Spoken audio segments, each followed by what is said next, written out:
stop at any of them. Good morning. I believe we have a quorum. Oh, we do.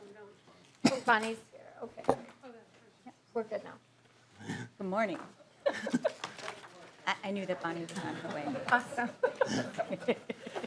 We're good. Alrighty. Thank you. I'd like to call the conference committee dealing with state and local government and elections to order. We have a quorum present. It is Saturday, May 13th, 2023. We're meeting in the State Office Building in room 10. It is 10:28 in the morning, and I will say that it is a good day to pass the conference report. It's also my brother's birthday, FYI. So I am glad that we're all here together on a Saturday at the now last week of this fairly historic session. And this proposal that we're going to move today is the fruit of months and months and months of labor by the members and staff that are here, by members and staff that are not present with us, and by people in this room. And as we know, and is always, I think, a little salty at this time of the year, this is a proposal that we're ready to move. I know there are still some conversations happening with the administration, and I want to acknowledge that. But this is a proposal that we're ready to move, knowing that we're not getting everything that we want to get done, which is why people like me tend to say we are going to come back to it, which is true. Our work is always a work in progress. We never get everything done, and if we did, we wouldn't need a legislature that meets every year. So I just want to make sure, for those of you who are here who we may not have accomplished everything that you'd hoped, that you hear clearly from me, and I am sure from Chair Klevorn, that we are going to continue to work in pursuit of a government that serves the people. And I will say that I am quite proud of this piece of legislation, which serves as the backbone, the infrastructure, and the functioning of a government that actually does serve the people. And with this proposal, we are funding it in such a way that it can meet the needs of people in a modern, efficient, and purposeful way. So I'm excited about the work we're going to do. I've been sharing with our newer members who have not been through this before that this is one of the last steps of this process. It is the adoption of work that has been done over many, many months, and so it can seem sometimes a little boring and maybe a little anticlimactic. That's okay. That's okay. It is a good day. It is a good day for maybe boring and anticlimactic when we have done so much work with purpose and intention. And with that, I'd like to turn to my chair, my co-chair, the chair, Chair Klevorn. Thank you, Chair Murphy. And I would just like to take a moment to thank everybody, all of you who've continued in conversation with us as we've gone through this process and as we posted the earlier documents and did the walkthrough of what was in the side-by-side previously. I'd also like to extend my gratitude to Lead Nash for being a good partner in this work and helping us to make this a good bill and a bipartisan bill. I think it's, while we have our differences, you've been a good partner to me in the, yeah, shock. You've been a good partner to me in leading the committee in the House, so I appreciate that. And to Chair Murphy, I just want to say thank you. This work has been difficult. We are a legislative body of 201 votes, and making sure that we can get a bill that is workable and functioning for our state is a really important thing. So thank you for being my partner in this work as well. And with that, we'll begin. All right. Anything from members before we get started? All righty.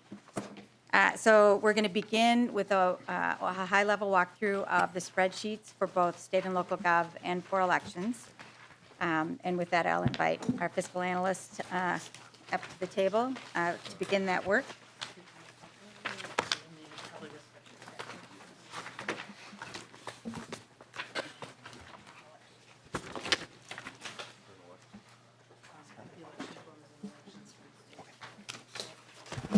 Good morning to you both. It's good to see you here. Please proceed. Madam Chair and members, I'm Helen Roberts from the House Fiscal Staff, and I'll start. And what we're going to do today is just really highlight the where we were different and what the resolution was instead of going through line by line, but please stop and let us know if you have any questions. So I'm going to start with the legislature, and you can see there's just a small difference on the LCC operating adjustment, a small increase. The next item was the Senate position on the Office of Economic Status of Women, and that was accepted. The next line, on line 10, where it says LCC task forces and NCSL study, that's a combination of House and Senate positions where instead of providing separate funding for the task force on aging and the IIJA task force and then related to the collective bargaining, these were all combined into one piece of funding for the LCC. So that's highlighting the changes for the legislature. For the governor, oh, sorry, yeah, I'm going too quickly. We also included the House funding on the LCC translation services. That was Chair Klevorn's proposal. I can move down to the governor real quick. We were the same on that, so no differences on the state auditor. There were slight differences between the House and Senate, and you can see that we moved to the Senate position on the technology staffing, also on the regulatory compliance and oversight dashboard. We came to this proposal comes to the Senate position, and then also again on the electronic auditing tool. So overall, it was at the Senate position of funding. And Madam Chair, I'm Andrew Erickson with Senate Fiscal Analysis, and moving to the Attorney General items, the first difference was that the Senate took the House position on the enhanced antitrust nonprofit oversight funding of $2.5 million, and both positions moved to put $1 million into a new consumer litigation account for the Attorney General. Turning over into page 2, you'll see that that was balanced by removing it from the unridered operating adjustment so that that portion was cost neutral. In the end, the appropriation was $2.5 million, higher than the Senate had and was the House position. For the Secretary of State, the conference agreement is the same as the Senate position, which means that there's an extra $800,000 for the content management system upgrade and an extra $200,000 for the data center move than the House had come in with. For the CAP board, the only change was an agreement that funding that the Senate had carried in fiscal year 24, $1 million one time to update the capital mall design framework plan, is moved into fiscal 23, which matches a House position. Moving on to the Office of Administrative Hearings, you'll see that there was a sort of a compromise of House and Senate positions. This agreement includes the Senate position on the maintain current service levels, the House position on the supplemental case management load, although there's a adjustment in the tails. And then for the public comment portal, again, this was the Senate position. And then there was no difference for the funding for the office that comes out of the Workers' Compensation Fund. Moving on to minute, the first change you'll see from both the House and Senate is $5 million in one-time funding for a flexible operational increase. This was a request coming from the administration, and it's offset on line 82. You'll see a reduction of the same amount of $5 million from the targeted application modernization. Continuing on with minute services, there is, for the accessible technology, kind of a compromise between the House and Senate, moving to the Senate position in 24-25, and then also increasing in the tails. The next change is for the public land survey STEM monuments, which was included in both the House and Senate at the same amount, and you'll see that the final funding is $9.7 million. And then the last change, there came to the House position of no funding for the executive branch digital media services. For the Department of Administration, the first change is on line 101, which is the increase for the Office of Enterprise Sustainability. There is a compromise position here of $720,000 in each biennium for funding. The House came to the Senate position on the Office of Grants Management increase oversight for a total of $2 million in each biennium. There is also a compromise position on the IT project and program management, which is funded at $320,000 in each biennium, which is between the two positions. There is a change in several of the grants that are going through admin. So beginning with the public TV block grants, there is $1 million in each biennium, which is what the Senate position was for the budget biennium, but is the House position for the tails biennium. The conference report picks up the House position for the NPR, increased funding for NPR's funding for the Amber Alert system. There is also a compromise position on the AMPER's funding increase on line 111, which is a total of $3.5 million in the first biennium and $1.5 million in the tails, representing a compromise between the two positions. The Senate position is picked up in the conference report for the one-time funds to launch a statewide community news service. On line 113, the House position on parking fund support is picked up in the conference report. Then on line 114, the House has moved to the Senate position for the State Demographic Center researchers. There is no funding for the Enterprise Grant Management Oversight Systems, which represents a move from a $3 million move from the House position to the Senate in the first biennium, and neither position had funding in the tails. The funding for the Buy Clean and Buy Fair Minnesota Act is included in the bill, which was a Senate position. That's $889,000 in the first biennium and $734,000 in the tails. There's also the Senate position for the Council on LGBTQIA 2S plus Minnesotans, which was a Senate provision. There's also a new grant for the Center for Rural Policy Development, a one-time grant of $100,000. The Youth Advisory Council is not in the bill, which is a House position, and that is the last change in the Department of Administration. I will move on to Minnesota Management and Budget. Beginning on line 127, the funding for the Enterprise Resources Planning. There's the Senate position in fiscal year 24-25, and then, so that's an increase over the House, and then a reduction in the tails. On increased staffing, this again was moved to the Senate position in 24-25, and then there's a slight reduction for both positions in the tails. For enterprise continuity planning, again, the Senate position, which is an increase over the House, and then some adjustment in the tails, increase over the House, then a decrease over the Senate position. Moving down to line 131, there's a reduction from both positions for the enterprise accountability and performance team, and then a reduction from the Senate position in the tails. So that concludes Minnesota Management and Budget for their operating.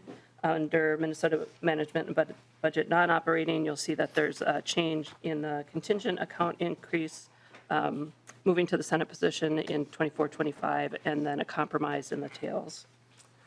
For the Department of Revenue, there is no change in the budget biennium for the maintain current service levels change item, but there is a compromise position on the tails base that is roughly halfway in between the two positions. The positions, for the Gambling Control Board, I'm not sure why that formula is off, but I believe the funding was the same in both bills, so the Gambling Control Board is actually identical. There's no change from either position for the Racing Commission. Moving to the Amateur Sports Commission, the Senate has moved to the House position on the National Sports Center Ice Arena roof upgrade of $850,000. There are no changes for the Minnesotans of African Heritage Council, Latino Affairs Council. The Senate has taken the House position on the Asian Pacific Council, which is $250,000 lower in each biennium. And there are no changes at the Indian Affairs Council, which both houses came with identical positions on. Moving on to the Minnesota Historical Society, on the earned revenue recovery line, you'll see that this includes the Senate position, On the commission to redesign the state emblems, there's a move to the Senate position, which is just a slight change. On line 189, there's funding included for the Senate position of a one-time increase to the Farm America site. And then on the historic sites asset preservation, you'll see a compromise between the Senate and the House position for that one-time funding. On the State Arts Board, the House and Senate were identical. The Senate picked up 2 other House-only provisions for the cut wall study through the Minnesota Board of Regents. That is a $1 million one-time appropriation, and also $750,000 in earned revenue recovery for the Science Museum. That takes us down into some of the, oh, did we? Yep. I'm sorry. No, I'm glad you caught it. Thank you. I think we skipped over the Humanities Center, so just real quickly, there is on the healthy eating here at home, there was a compromise between the House and Senate position and adjustment between the 4 years of funding. And then this includes the House position on the cultural awareness programs and grants. And the next 3 boards, the Accountancy Board, Architectural and Engineering Board, and Barber Examiners Board, the House and Senate were identical. Under the Cosmetology Examiners Board, the Senate position on hair technician licensing was accepted, so that's a $91,000 increase. On line 246, the change to create the Council on LGBTQIA2S plus Minnesotans was the Senate position and is picked up here at $1 million in each biennium. The Senate moved to the House position, as previously mentioned, on not creating the Youth Advisory Council, nor funding the Bureau of Mediation Services item for legislative employees' collective bargaining. And then there is a compromise position on the Campaign Finance Board, including some funding for MinGeo coding and cybersecurity. So that's a reduction from the House position and increase from the Senate position. So now moving down into sort of the reconciliation portion, the first difference is on line 289. This House is taking the Senate position on the hair technician licensing, which then recognizes $39,000 each year in expected revenue for the general fund. The next changes are on, let's see, was that the last one, Helen? Oh, excuse me, no, I missed line 277, which is a one-time transfer into the asset preservation account, which was originally a House position and is being funded at $9.4 million one time. And that takes us to the end of the state government spreadsheet. Excuse me, one moment. We are trying to find out if the House members need to go back to the floor for a vote. One moment.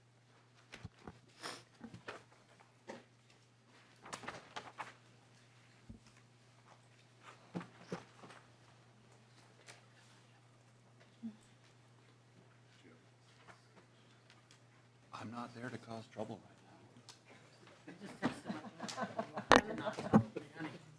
Madam Chair, may I ask for a recess, please? The conference committee is in recess till the call of the chair.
We're calling this meeting back to order, and while you are bubbling around out there, if you could turn the volume down so we can proceed with our work, I'd be grateful. And when our fiscal analysts extraordinaire are ready to proceed, please continue. Thank you, Madam Chair. We'll move to the election spreadsheet, which is timestamped 3:44 p.m. in the lower right. The first change here is that the conference has moved to the House position in not adopting the ranked choice voting and voter engagement advisory task force. Moving into the Secretary of State, the first change is that the House has moved to the Senate position on funding the HAVA state match in fiscal '23. There is a slightly different number of the bill for elections administration changes than came in either body based on some changes and recognitions of what was in the bill at that point. So that is a one-time $21,000 appropriation. There is a change to the House position more or less on the voter account transfer. It's slightly less than what the House came in, but there is a $1.25 million each year transfer ongoing for the voter account. The conforming change for not adopting ranked choice voting is the Secretary of State, or the Senate has moved on the Secretary of State administrative portion of that appropriation to the House position of $0. There is a $125,000 one-time appropriation for a Secretary of State voting study. The House has moved to the Senate position on a $200,000 education campaign for the restoration of voting rights for felons. There is one change in the bill that is correcting an appropriation that had been carried in House File 3 and making sure that for administrative purposes, the Secretary of State is able to budget for that within the state accounting systems properly, so that appropriation for the Secretary of State is being repealed and reappropriated here for the accounting system. So that's what is happening there on line 18. On line 19, there is a $96,000 ongoing reduction for a transfer that the Secretary of State makes to the Department of Corrections. The House has come to the Senate position on this. And then finally, on line 20, there is a compromise position on the accessibility grants for polling places of $500,000 one time. And then moving on to the Campaign Finance and Public Disclosure Board, the first difference or change was on the public subsidy program. And you can see here there was a compromise between the House and Senate, and both actually funded at a lower level than was in the original bills. And then on line 81, you will see the report modification for the Department of Corrections that goes along with the reduction to the Secretary of State space that was discussed earlier. Moving on to the last part of the spreadsheet, you can see on line 38, again, the negative numbers represent the repeal and reappropriation of House File 3. And again, that was a request of the Secretary of State to ease their administration of their funding. We are also carrying on line 41 a small revenue change for related to House File 3. And that is the rest of the changes. Everything else is just conforming totals, and the rest of the bill or the provisions are the same between the two bodies. Thank you both for the presentation on the spreadsheet. For both state and local government and for elections, we have those spreadsheets before us, and we are prepared now to adopt. Chair Klevorn. Madam Chair, I move adoption of the State and Local Government Policy and Finance 2023 Session Tracking Change Items Conference Agreement, time stamped 8:32 p.m. on 5/12/2023. Further, I move adoption of change items Election Committee 2023 Session Conference Agreement, time stamped 5/10/2023 at 3:44 p.m. We have a motion before us. Chair Klevorn moves that the conference adopt State and Local Government Policy and Finance 2023 Session Tracking Change Items Conference Agreement dated May 12, 2023 at 8:32 p.m., pages 1 through 8, and further, that we adopt change items Elections Committee 2023 Session Conference Agreement dated May 10, 2023, 3:44 p.m. Pages 1 and 2. pages 1 and 2. Seeing no questions, all those in favor, please say aye. Aye. And those opposed say no, and that motion is adopted. Thank you both very much for the work this morning and for everything else, of course. We will next move to the walkthrough of the table dealing with state government. And so I'll invite our counsel from both the House and the Senate to join us. We're going to walk through this table, and we will.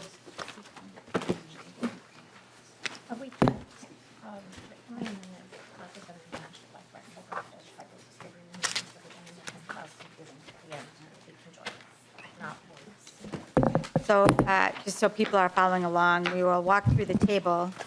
And when we get to items on the table where there are amendments, we're going to take up those amendments so we don't have to come back through the table a second time. And with that, I would invite our counsel to begin.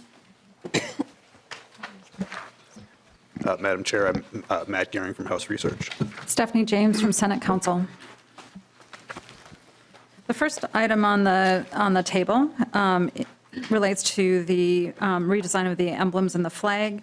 The table suggests taking the House position with the Senate section for a task force, which was also in the House version.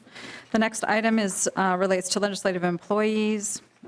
This is a new provision in the A80 amendment.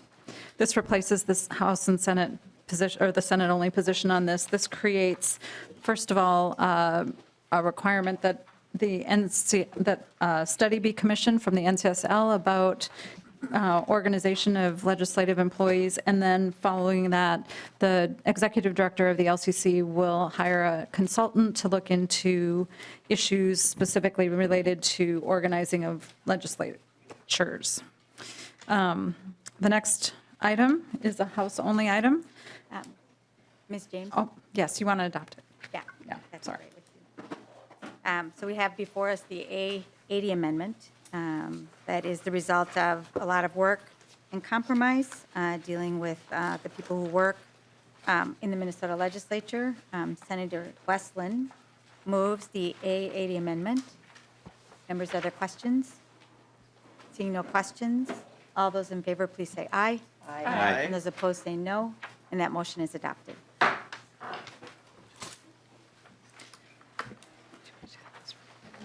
The Madam Chair, next is item 3 on the list. This is a House-only section that provides supplemental pay for certain designated legislative leaders. This is part of the legislative budget. And then item 4 provides a statutory appropriation for the legislature. This was a House-only position that's recommended to be adopted here. This would be House Section 7, 15, 16, 27, 59. And then there's also an A70 amendment that would clarify the process for certifying amounts for the Legislative Coordinating Commission. Madam Chair, I move the A70 amendment for adoption. Members, before us, we have the A70 amendment dealing with the statutory appropriation for the legislature. And this is a subject of some continued conversation, just for the record.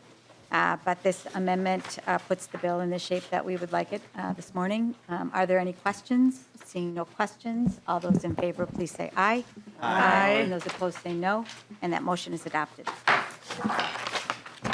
The next, Madam Chair, item 5 on the list is the House-only position to adopt the new definition of legislative day, followed by House-only section item 6 that reduces the number of physical copies of reports that must be submitted to the Legislative Reference Library. And the next item, item number 7, was similar between the two bills. The proposal is to adopt Senate Section 6 through 9 relating to the Legislative Commission on Cybersecurity and closing the meetings. There's one edit noted in the right-hand column on line 7 that would be part of the adoption of the table. Line item number 8 is a batch of sections requested by the legislative auditor. We have one amendment to address the data sharing that was an issue, and this has been worked on between the legislative auditor and Mincoji. Chair Klevorn moves the A27 for adoption. Before us is the A27 amendment. This is, again, the result of a lot of conversation and negotiation. And I want to thank those with experience on data and the chair of the Legislative Audit Commission. I'd like to renew Chair Klevorn's motion. Are there questions? Seeing no questions, all those in favor, please say aye. Aye. Aye. And those opposed, say no. And that motion is adopted. The last item on the first page of the table is a provision that is new. It is reflected in the A74 amendment.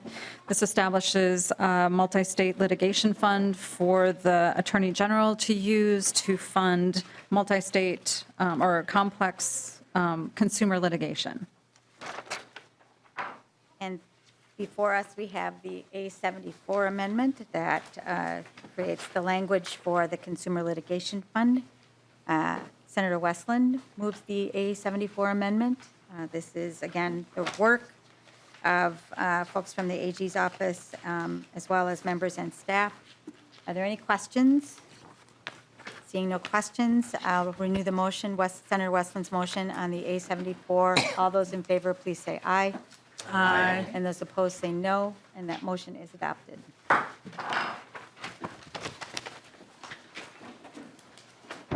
Then, Madam Chair, at the top of page 2, you see item 10. This is language related to the work of the repeal of provisions related to strategic and long-range planning.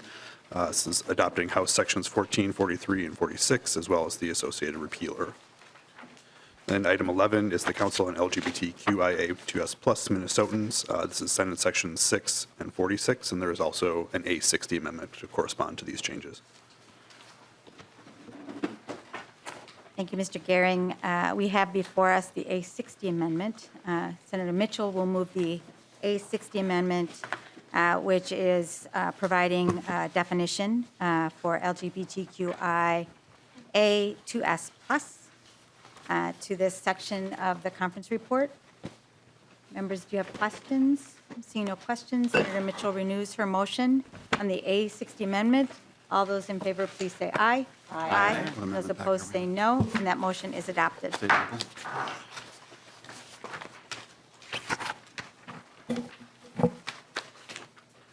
Then item 12 on the chart, next, Madam Chair, is the interagency agreement reports language. There are policy differences between the House and the Senate on this item, and the proposal is to accept Senate Section 19. And then next is item 13 on the list. This is language related to the Compensation Council. These are House-only provisions, and the proposal here is to accept all the identified House sections that you see on the list, as well as the associated repealer. And then there's also an amendment A93 in the packet. And before you adopt the A93, I just recommend one oral amendment to incorporate within the A93 to clarify the intent. So if you're looking at the A93 on page 3, line 9, after the word recommendations, insert for constitutional officers. And the result of that is to make clear that this conference committee is adopting the salary recommendations for the constitutional officers, but not judicial officers that are also included in that report. Ms. James. Madam Chair, one other item that you had suggested was to delete or former on line 1.21. Thanks, Ms. James. That is an important addition. Mr. Gehring, can you repeat one more time the oral amendment or the change to the A93 so that we're clear about it? Madam Chair, so the proposal would be on the A93, page 3, line 9, after the word recommendations, insert for constitutional officers. And as I said, the result of that change would be to make clear that the salary recommendations for just the constitutional officers and not judicial officers would be adopted by this amendment. And we can incorporate those changes.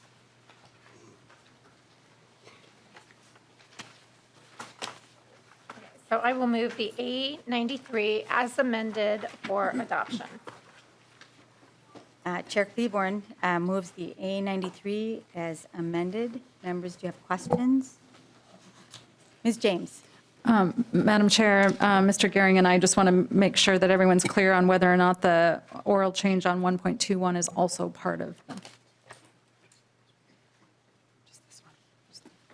You were striking former lobbyists, is that correct? Yes. So to be clear for everybody, on line 1.21, striking or former. So current, what would remain is current lobbyist registered under Minnesota law. And then on page 3, 3.19, inserting after recommendations for constitutional officers. All right. Chair Klevorn renews her motion on the A93 As amended. as amended. All those in favor, please say aye. Aye. And those opposed say no. No. And that motion is adopted. Madam Chair, the next item is number 14. These were Senate-only provisions. These were a batch of technical finance-related items, from defining the word transfer to cleaning up some provisions related to the tobacco bonds, setting some deadlines for the forecast, some things like that. So the proposal is to adopt all of those sections from the Senate side. The next item, number 15, is, it actually goes along with item number 10. This establishes an additional position for the duty of, a deputy commissioner within the group. So the proposal on line 15 is to adopt the Senate section, but with the House's head note. The next item, number 16, is a batch of sections that came from the Department of Administration relating to grants oversight and management. I will note that this proposal would include adoption of the A65, which is the latest version of the now famous section that establishes financial review for potential grantees. The A65 in your packets, it applies both to nonprofits and to for-profit businesses who receive business subsidies. And then the A78, also listed here, is an exemption from the application of these, of the fee that can be charged for administering grants. It exempts grants that are of state bond-financed grants. Madam Chair, I will move the A65 for adoption. Chair Klevorn moves the A65, which is the, as Ms. James said, now famous language dealing with financial review of grants and business subsidies recipients. I want to thank members of both the House and the Senate, of course, our council, people from the Council of Foundations and the Council of Nonprofits, and the Department of Administration. And many people from the public. Yeah, and so many people from the public for their input on this that will apply now across our agencies. And I'd also like to thank Lee Nash for his work on this amendment as well. He has a question. Madam Chair. Representative Nash. Thank you, Madam Chair. I just want to say thank you for the collective effort that has gone into what first was the amendments that were drafted and put into every omnibus bill, and now the A65. I will tell you that it is a bipartisan effort, and I have been trying to hold back my caucus from getting overly angry on the issue. I think that the definition or the explanation that those would have been session law and would have evaporated at the end of the biennium. So I think that this is a very wise and prudent amendment as we move forward that helps us alleviate the possibility of things moving forward, like the very famous Feeding Our Future, because I think all of us agree on that. So just know that I've been fighting in the trenches to hold back the angry hordes of House Republicans, because we did have concerns when this began getting stripped out and we didn't see the language. So I'm glad it's here. I'll be voting yes on this. There are other questions on the bill as to where my vote will lie, but on this one, I think it's a very good effort. So thank you to both of you and to those that have participated. Chair Klevorn. Thank you. I'm always happy to encourage a yes vote on the final passage of the bill as well. That's to be determined. Good. Good, the open is good.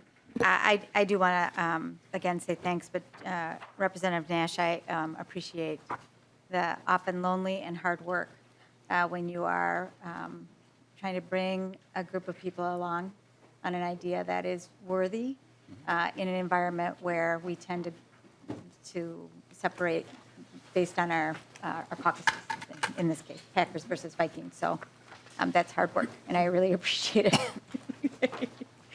So did we vote? We have not yet.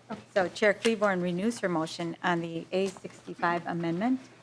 Seeing no further questions, all those in favor, please say aye. Aye. And those opposed, say no. And that motion is adopted unanimously. And then Senator Mitchell moves the A78 amendment. And Ms. James, do you want to just refresh us on this one more time, please? Madam Chair and members, this is the exemption from the fee that agencies can keep for administering grants. This is an exception for grants that are paid for out of the appropriation of state bond proceeds. All right. Seeing no questions, Senator Mitchell renews her motion on the A78 amendment. All those in favor, please say aye. Aye. And those opposed, say no. And that motion is adopted. All right. And Madam Chair, back to the table, item 17 relates to the billing for statewide systems. The proposal here is to accept House Sections 25 and 26. And then the last thing on page 2 is the definition of asset preservation and associated changes. This is House-only language. That the proposal here is to accept House Sections 21, 22, and 23.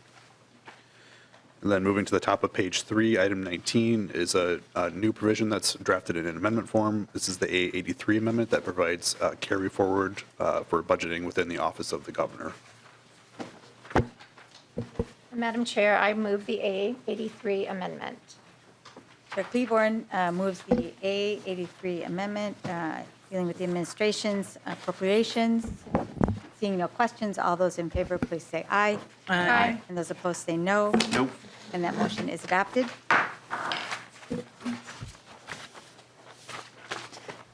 Madam Chair and members, the next item, number 20, is a Senate-only provision. This relates to buying clean procurement for contracting materials for the state. The next item, the Designer Selection Board, are provisions that came from the House related to the Designer Selection Board. The next item establishes an Office of Enterprise Translations. The proposal is to take the House's side of that. The next item, number 23, is a reasonable accommodation reimbursement account modification. This is a Senate-only provision. The next item, healthy eating here at home. These were the same in both bodies. The proposal is to take the Senate sections 43 and 44. The next item, line 25, hair technicians. This was a Senate-only batch of sections to create a hair technician license. You have also an A82 amendment that increases the amount of training required for the license, and specifically for cutting. Thank you. Senator Westland moves the A82 amendment, which changes from 800 to 900, the number of hours, and from 200 to 300, the number of hours. Any questions? Seeing no questions, Senator Westland moves the A82. All those in favor, please say aye. Aye. And those opposed, say no. And that motion is adopted.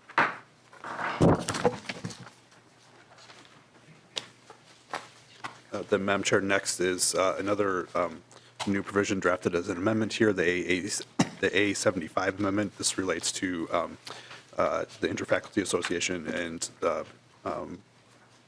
bargaining by summer faculty in the Minnesota State Colleges and University system. Thank you, Madam Chair. I move the A75 for adoption. A75 before us. Are there any questions? Chair Klevorn moves the A75. All those in favor, please say aye. Aye. And those opposed, say no. And that motion is adopted.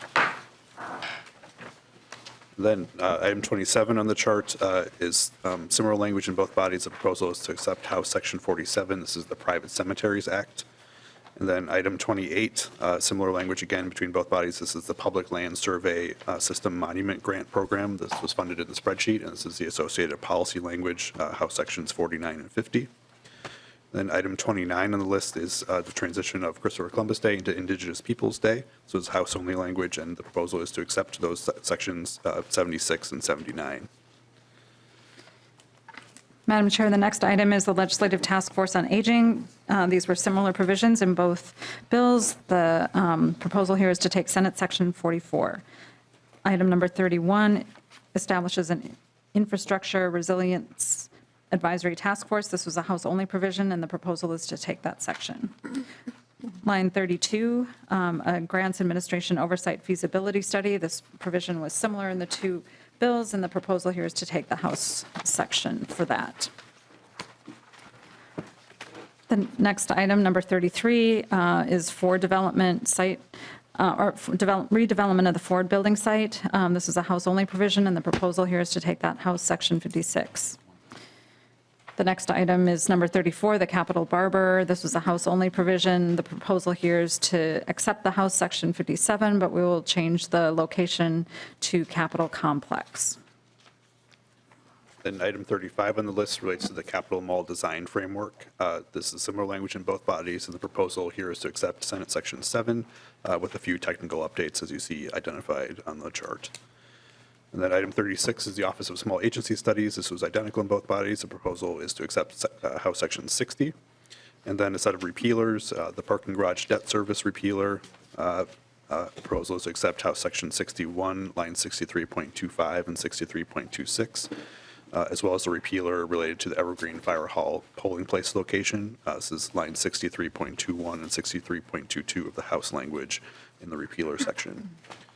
And then item 39 relates to the electric vehicle fee requirements on the state capitol parking facilities. This is similar language in both bodies. The proposal is to accept House Section 30, and then there's a drafted A63 amendment along with the repealer. So the next item for you would be to adopt the A63. And Senator Mitchell moves the A63 amendment. Seeing no questions, A63 before us. All those in favor, please say aye. Aye. And those opposed say no. And that amendment is adopted. Madam Chair, the next item is number 41. This relates to the Subcommittee on Employee Relations. This is the provisions that eliminate the legislature's review of contracts. You have two amendments to be considered. The first is the A84 amendment. And this provides for certain information to be provided about contracts as they're being negotiated.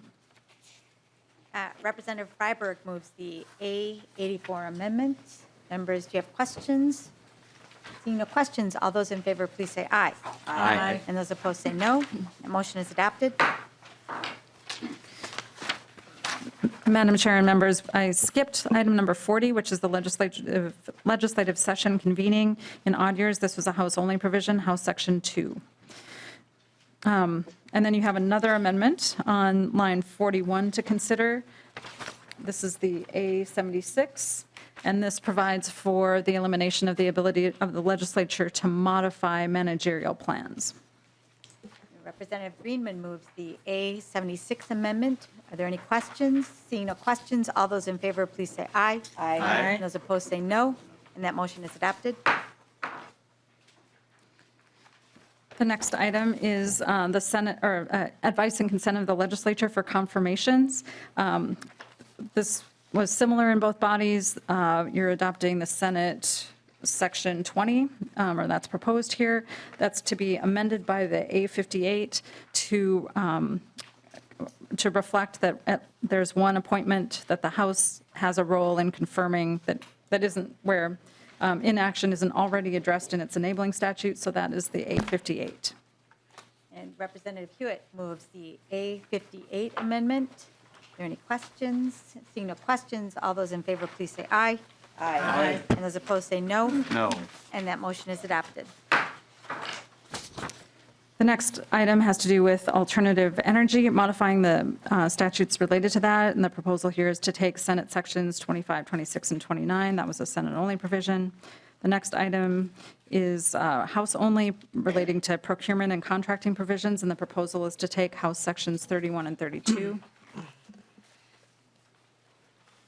At the top of page 5, Madam Chair, is item 45. This is new language proposed as an A83 amendment to adopt a working group on youth interventions. The A83 amendment is language that we worked on in the Senate, and there is funding attached to this moving in another proposal. Senator Carlson moves the A83 amendment. Seeing no questions, all those in favor, please say aye. Aye. And those opposed say no. And that motion is adopted. And Madam Chair, next, item 46 on the table is the Juneteenth effective date correction. This is the Juneteenth has already been adopted. This is just related to the effective date of the holiday. The proposal is to accept Senate Sections 41 and 42. And then the last two items on the list, Madam Chair, are not in the state government policy article, but are in the information technology and cybersecurity article. The first one you see there is item 47, cloud computing. This is a proposal to accept House Sections 10 and 11 related to cloud computing, as well as the A64 amendment. So we have before us the A64 amendment. Representative Nash? Yes. So I don't see the A64 in my pack. There it is. Okay. I move the A64. Representative Nash moves the A64. Members, do you have questions? Seeing no questions, all those in favor, please say aye. Aye. And those opposed say no. And that motion is adopted. And Madam Chair, the last item on this table is item 48. This is new language that is drafted as the A60 amendment. This is language that provides for application of Chapter 12 in the event of an information technology emergency.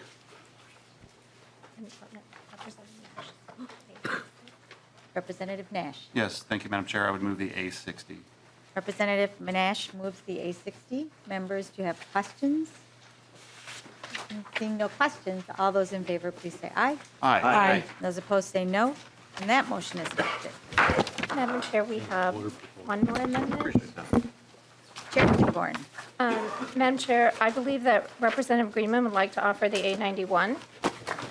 That is my motion, and I think I'd love to ask nonpartisan staff give us an overview of the amendment. Thank you, Chair Klevorn or Rep. Greenman. Do we have the amendment? Mr. Gehring has the amendment before him in a folder. There's the folder you've been given. Can we get it from, do we have a copy for members? If you'll please read the amendment. All right. Madam Chair, the A91 amendment proposes that the Historical Society light the Capitol building electroleer on days when the legislature is meeting in session. Currently, the electroleer is lit on Statehood Day, on the first day of the legislative session, and on the spooky Halloween tour day. And the proposal here is to allow for the chandelier to be lit during sessions.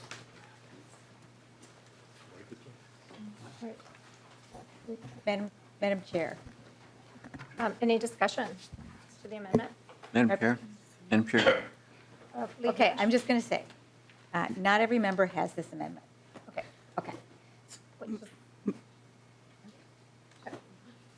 Is it possible to get a copy of the amendment? Or we can just read it out loud. I'll read it out loud one more time.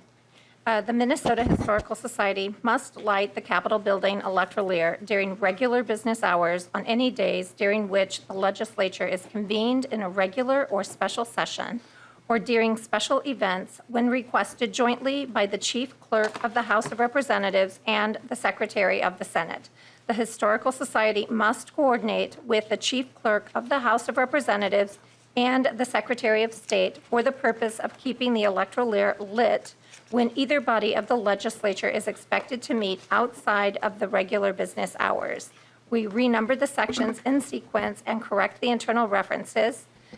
Amend the title accordingly. Thank you for reading that for us. Representative Greenman? Thank you, Madam Chair. And this comes from a set of conversations for the last year or two about now that the technology in our Capitol and the energy efficiency over the last 150 years allows us and allows the full display of this national treasure to be on display. This amendment would mean that the public would be able to see it and also know when we're working in the legislature. And it allows our great nonpartisan and clerks at both in the Senate and the House to work with the Historical Society to make sure that the public has access. Representative Nash? Thank you, Madam Chair. And I would normally burn the place down because we didn't have an amendment in, but I was a little bit read in on this.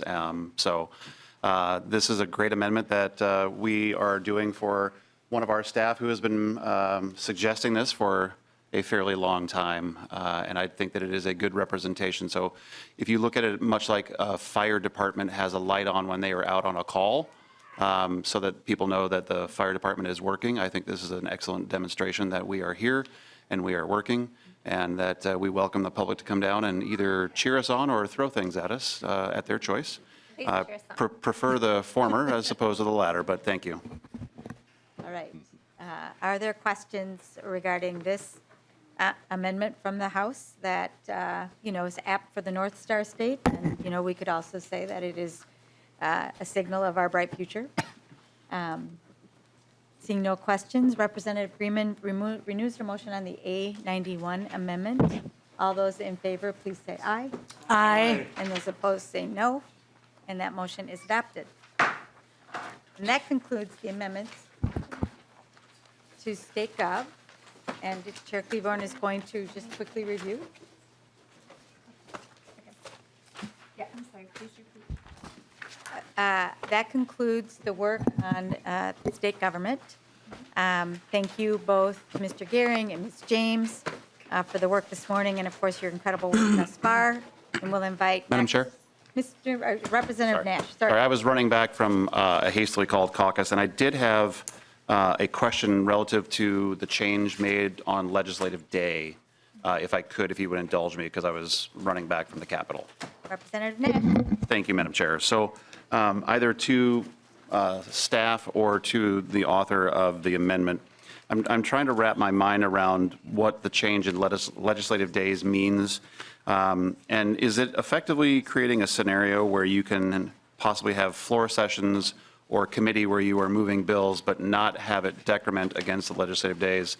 And could those times be perhaps after we've adjourned sine die or adjourned at our constitutional date? So could you have a meeting where you're moving legislation, say, in August, if it wasn't a special session? Chair Klevorn. I would go to Mr. Gehring as our House Legal. Mr. Gehring. Madam Chair, Representative Nash, could you just repeat the question, I guess? Yeah, thank you, Madam Chair. And so the question is effectively, does the change in legislative days, where the prescriptive measurement of legislative days is when a bill has been moved, but does that allow for committees to be heard over the summer that is non-informational only hearing? Can they move legislation? Could you have a floor session where you don't take action on a bill, where you're perhaps doing something else? I'm just trying to make sure that we're not effectively moving into a year-round legislature by redefining legislative days in this bill. Mr. Gehring. Madam Chair, Representative Nash, the proposal here is to just change the statutory definition of legislative day, and the limitation on the legislature meeting in regular session is a constitutional limitation. So this wouldn't change that standard as it relates to meeting in floor sessions and regular session after the date in May that's prescribed by the Constitution. And it also, I would say, to your question about the committee meetings, this doesn't change the current standard, which does allow committees to meet without floor sessions. Committees do occasionally meet during the interim, and that wouldn't be affected by the change proposed here in this bill. And Rep. Nash. thank you, Madam Chair. And I wanted to clarify that on the record because I have been inundated, and I'm sure you have as well, because the term legislative day is not an innate one for the public, and they tend to have questions. And I just wanted to make sure that the public was not of the assumption that, because I don't want to be a year-round legislature, I don't think anybody does, but that was a sort of a mechanism to create a full-time legislature. Thank you, Madam Chair. Thank you for that, Representative Nash, and I will say that this has been a subject of a great deal of conversation in both the House and the Senate, and between conversations between Chair Klevorn and I and Leader Dietzick and Speaker Hortman, I think those conversations and the conversations with the staff in both bodies will continue around this idea. And are there any other questions on State Gov? And if not, Chair Klevorn, do you have a motion? Thank you, Madam Chair. I move that the state government policy items proposed for adoption by the Conference Committee on State Government on House File 1830, dated May 13, 2023, timestamped May 12, 2023, 10:46 PM, pages 1 through 5, as amended, be adopted.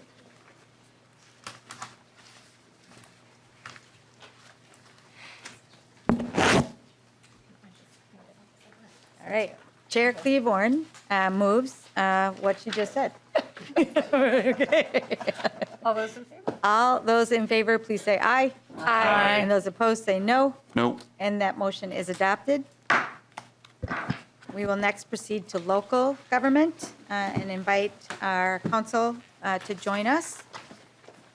We have done a lot of work in this part of the conference report, and so we're going to conclude that work. Look what you got.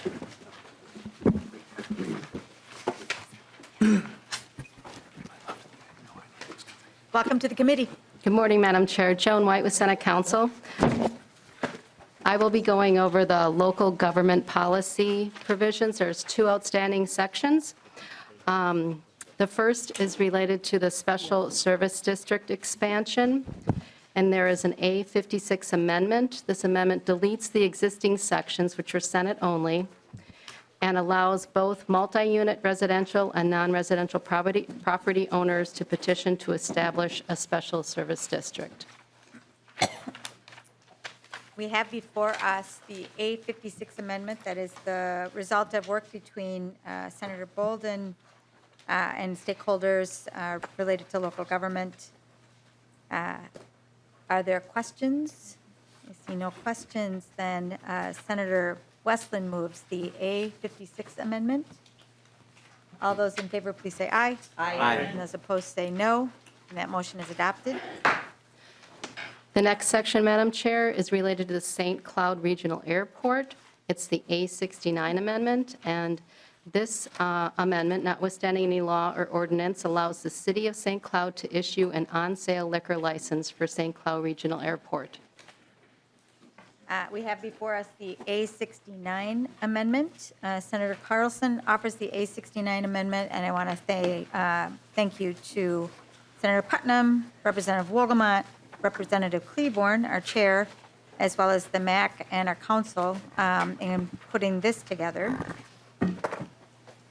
A69 before us. Any questions? Seeing no questions, all those in favor, please say aye. Aye. Those opposed, say no, and that motion is adopted.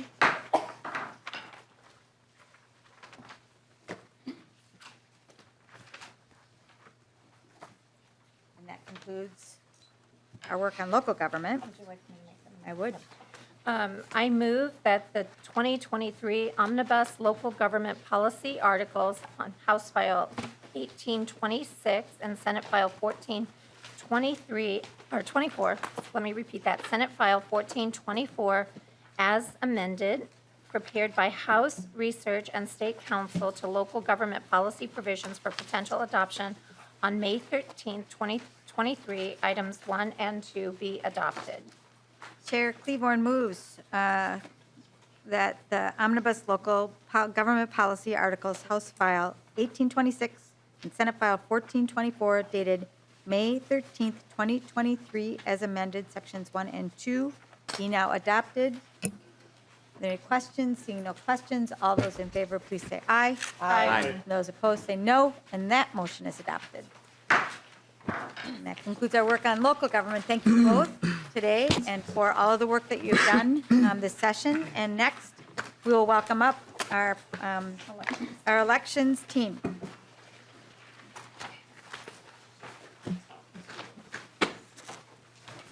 We've already moved the spreadsheet, so now we're going to go through the table and amendments. Welcome. Madam Chair, do you want to start with elections administration or campaign finance? The elections administration. Elections administration. Madam Chair, there's just a few items in the table for elections administration that you'll see. There are 3 items. One is establishing the voting operations technology and election resources account. There's also similar language between both bodies related to the county auditors. The proposal is to accept Senate Section 46, as well as repeal or related to participation in precinct caucuses. The proposal here is to accept repeal of subdivisions 1 and 3. And that's the entirety of the elections administration table.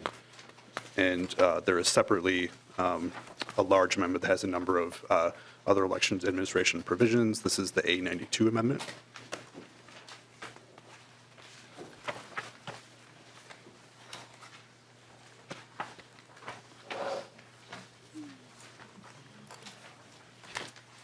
We have before us the A92 amendment. Has a number of provisions in it. Rep. Freiberg moves the A92 amendment.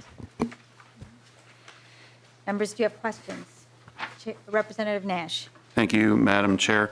And if we could get House staff to walk through what the appreciable changes will be to minor party status and how the A92 changes that, if we could. Mr. Gehring. Madam Chair, Representative Nash, the major party status language you see starts on line 1.16 of the amendment. There is language included that requires parties to certify their compliance with certain existing requirements of Chapter 202A related to the way that caucuses and conventions are conducted. It also includes language that increases the threshold for the number of votes a party must receive to qualify as a major party to 8%, beginning with the state general election held in 2024. Thank you, Madam Senator Chair. Nash. Thank you, Madam Chair. I will voice this quickly. I just think that the threshold change is really kind of punitive to those who might be considered currently minor parties. I believe the previous threshold was lower. I think that if we're going to truly encourage the voice of potentially smaller parties becoming a major party, that this is probably a misplaced amendment on that line. But once again, I am one against 9, so I know the outcome, but I just think that this is not something that I think that Minnesota should be proud of in this area, that I think we should probably encourage what might be considered current minor parties to have an achievable threshold to be considered a major party. So I will request a roll call on the A92. Roll call is requested on the A92. Are there other questions? Senator Westland. I will also try to be brief. Believe it or not, Representative Nash, you and I are not necessarily philosophically in disagreement with one another. I will probably very reluctantly vote for the entire amendment because it has other things in it, but I would like to be very clear about a couple of things. That the issue of major party status has been challenging and difficult. I think we have absolutely had problems with parties who were begun by activists who submitted petitions and did all of the hard work, who then found their parties taken over by bad actors. I had an idea earlier that would have taken a different approach to this issue, to this problem. Unfortunately, there was not wide support for that. What is in this amendment at this point was a compromise, and it's what we could get done this year. In the first instance, it requires people to just do what they're already required to do. There are no new requirements. It's simply an enforcement mechanism that already exists for minor parties. The threshold has been increased, and I fought very hard on this issue, much to the chagrin, I know, of many people. I will say this, that the 8% is certainly a bit higher, but it still puts us in the middle of the pack. There are 4 states that require 20%. There are 4 states that require 10%. Again, in a body where I am also one of many, this is a compromise position. And again, I will be reluctantly voting for the A92, but I would also just say that I commit to working in the next session around this issue of major party status. Thank you, Senator Westland. I know you have put a lot of your heart and mind into this effort. Are there other questions or comments? All right, so on the E92, a roll call has been requested, and we can take the roll. Chair Murphy? Yes. Senator Mitchell? Yes. Senator Carlson? Yes. Senator Westland, Yes. Senator Bolden, Chair Klevorn, Aye. Senator Hewitt. Oh, sorry. That's okay. Don't downgrade the committee. Representative Hewitt, Yes. Representative Freiberg, Yes. Representative Greenman, Aye. Representative Nash. No.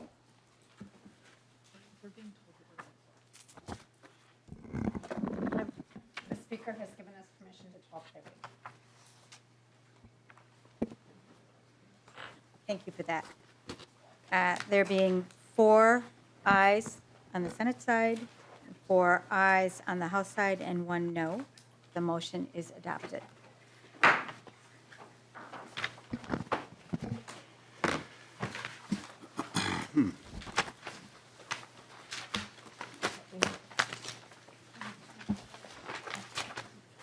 Madam Chair, there's also the A77 amendment, if you'd like to consider that now. Move to the A77 amendment.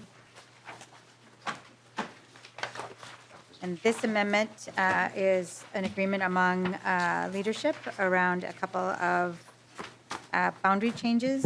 This is an amendment that was decided really last year when the maps came out.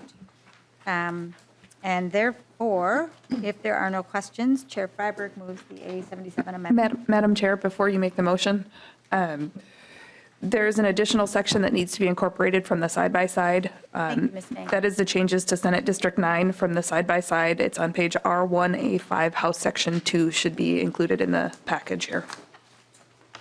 Would you please repeat the page number just so everyone is clear? Yes, Chair Klevorn, it's R1A5, House Section 2.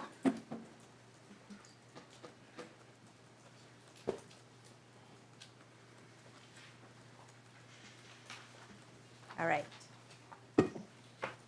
Everybody clear about what's before us?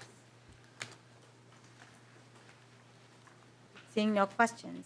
Madam Chair.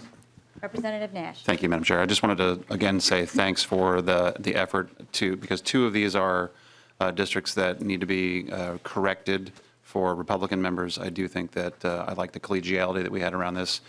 Chair Freiberg and I talked about this. Chair Klevorn and I talked about this. And this even arose much earlier in the session relative to the Senator Westrom piece.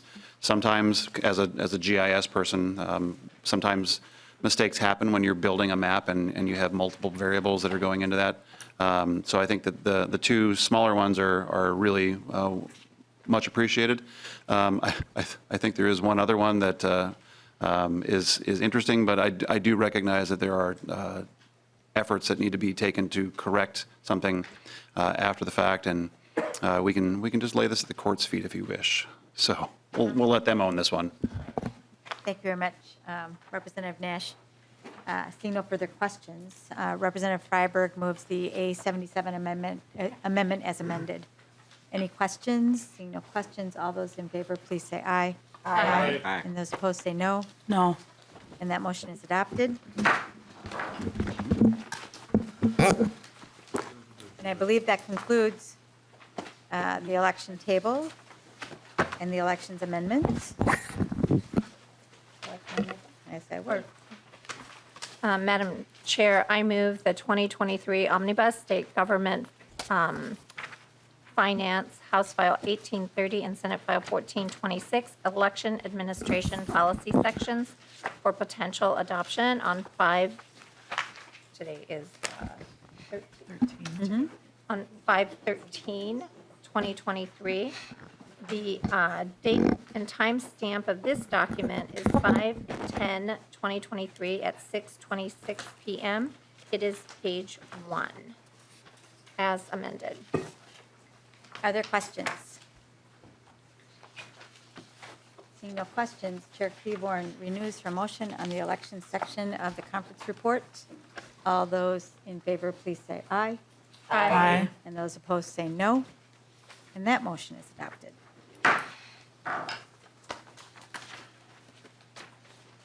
Final section.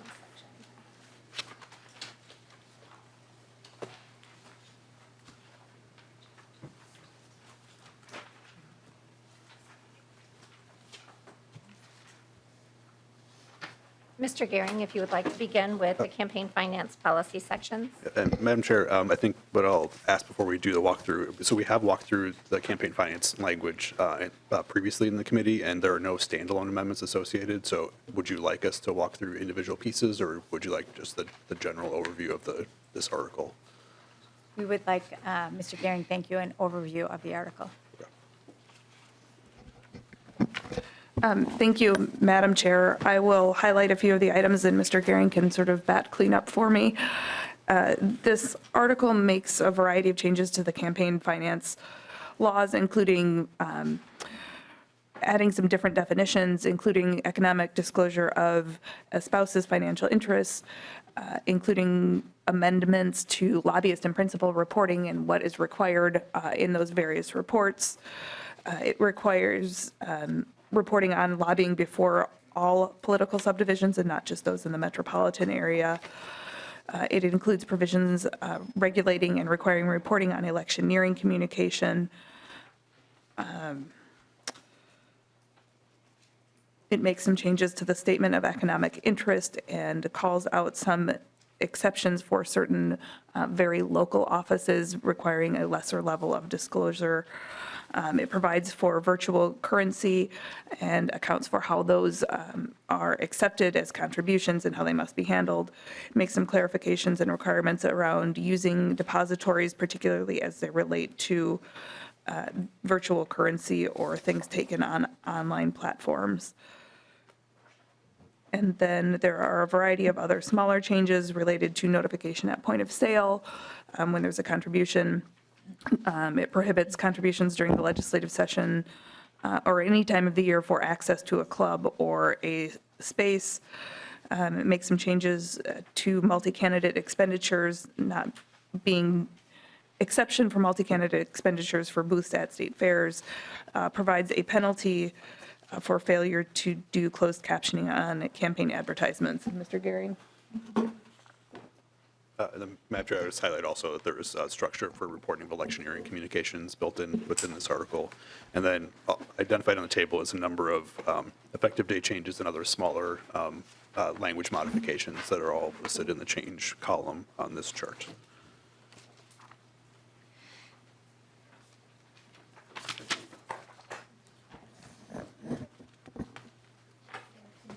Members, do you have any questions? Seeing no questions, Chair Klevorn? Madam Chair, I will move the 2023 Omnibus State Government Finance House File 1830 and Senate File 1426 Campaign Finance Policy sections for potential adoption on this day, May 13th, 2023. The document is date stamped 5/11/2023, 10:59 a.m., pages 1 through 4. There are no amendments. Chair Klevorn moves the adoption of House File 1830, Senate File 1426, the campaign finance policy sections laid out in this table on 5/13/2023, pages 1 through 3. 1 through 4. 1 through 4, thank you very much. Seeing no questions, all those in favor, please say aye. Aye. And those opposed, say no. No. And that motion is adopted. And Madam Chair, that's the end of the election articles. All right. Thank you both very much for that review and for your work this morning and for everything that you've done to bring us to this moment. That largely concludes our work, and I would like to move that staff be instructed to prepare a conference committee report, including the provisions that have been adopted in this conference committee, and that staff, our amazing staff, be authorized to make technical corrections as needed. Staff may rely on the spreadsheets to resolve ambiguities or correct amounts. Is that clear?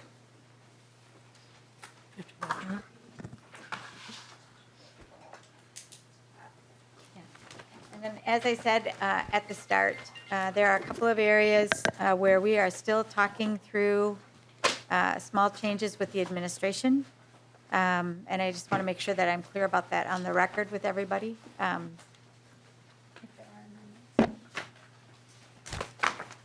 All right. And that, with that, Chair Klevorn, would you I make a motion that we adjourn today. Have we adopted the report? Oh, did we vote? We don't have a Okay. All right. All right. You'll just sign it. Oh, did you vote on a motion? That's what I was just going to say. Did we vote on that We motion? did not. Okay, All right, so so let's go through that motion. I'll again. move one more time. That the Thank you. staff be instructed to prepare a conference committee report, including the provisions that have been adopted in this conference committee, and that staff be authorized to make technical corrections as needed. Staff may rely on the spreadsheet to resolve ambiguities or correct amounts. Representative Nash. Madam Chair, a clarifying question, if I could. Given that we're going to be instructing staff to prepare a conference report and you're still in deliberations with the executive branch and perhaps other leaders, would there then need to be amendments to this conference report that is now being prepared? Or how would that be finalized before it goes to a vote of the conferees? Thank you, Chair Nash. So I believe what is left in discussion is largely technical in nature. If there is something more substantive than that, it may require that we come back to talk about that. And so I want to be clear about that. If it is technical and it falls within the realm of the instructions that we have given our staff, then those changes can be made with the revisers, reviewed before we sign the conference report, and take those then back to the floor for votes. But if there's something more substantial than that, then I think it would be right for us to come back here to amend the work that we have done. And Madam Chair. Representative. Thank you, Madam Chair. So what you're saying then is if morphologically the bill is changed in any way of a non-technical nature, that we would come back to, again, take a vote. And a second question, is it your intent then to pass the bill on a final vote out of committee where the conferees then get to choose whether they sign or not sign the document? So Representative Nash and Chair Klevorn, please join me in this if you will. I do believe that if there is something substantive that requires us to come back here, that we have agreed that we will do that. But if that is not the case and the changes are technical within the realm of what we've described, I believe our staff will prepare the report for us to sign. Very good. Thank you. Anything else? I want to thank everybody for everything, everywhere, if you will. And with that, this meeting is adjourned.